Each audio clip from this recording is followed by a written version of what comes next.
বিসমিল্লাহির রহমানির রহিম। আসসালামু আলাইকুম প্রিয় দর্শক শ্রোতা, আমাদের নতুন এপিসোডে সবাইকে স্বাগত জানাই। প্রিয় দর্শক শ্রোতা, শীতে শুষ্ক আবহাওয়ার সঙ্গে কম তাপমাত্রার সংযোজন আর ধুলাবালির উপদ্রব সব মিলে সৃষ্টি করছে বিভিন্ন ধরনের স্বাস্থ্য জটিলতা। এজন্য প্রয়োজন কিছু সতর্কতা। শীতের শুরুতে অনেকেই সর্দি জ্বরে ভোগেন। এখন সকালের দিকে গরম আর রাত পড়তেই হালকা শীত শীত ভাব। এমন মৌসুমে কিন্তু ঠান্ডা লাগার আশঙ্কা খুব বেশি। তাই যারা যাতায়াত করেন তারা গরমের পোশাক পরে গলা ঢেকে বাইক চালান। যাদের হাঁপানির সমস্যা রয়েছে তারা এই সময়টা খুব সাবধানে থাকবেন। সঙ্গে অবশ্যই ইনহেলার রাখুন। খুব বেশি শ্বাসকষ্ট হলে সময় নষ্ট না করে চিকিৎসকের সঙ্গে যোগাযোগ করুন। দেরি করলে কিন্তু মৃত্যুর ঝুঁকিও তৈরি করতে পারে। বিশেষ করে বয়স্কদের বেশি সাবধান থাকতে হবে। শীতের মৌসুমে কিভাবে সুরক্ষিত রাখবেন নিজেকে, চলুন আজকের এপিসোডে জেনে নিই। সলোভিয়ার্স, welcome to my channel Bangla health টিভিতে।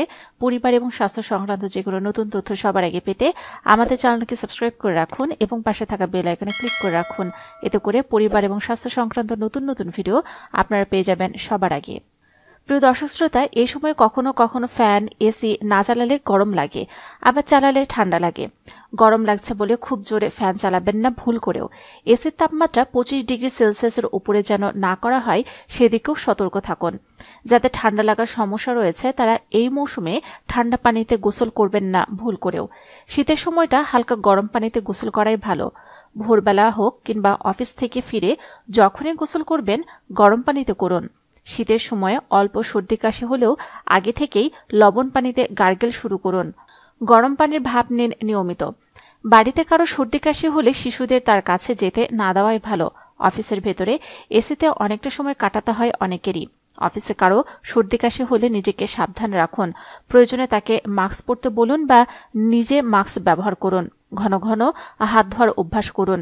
হাত না ধুয়ে মুখ, চোখে কিংবা নাকে হাত দেবেন না। বাইরে বেরোলে মাঝে মাঝে হাত স্যানিটাইজ করুন।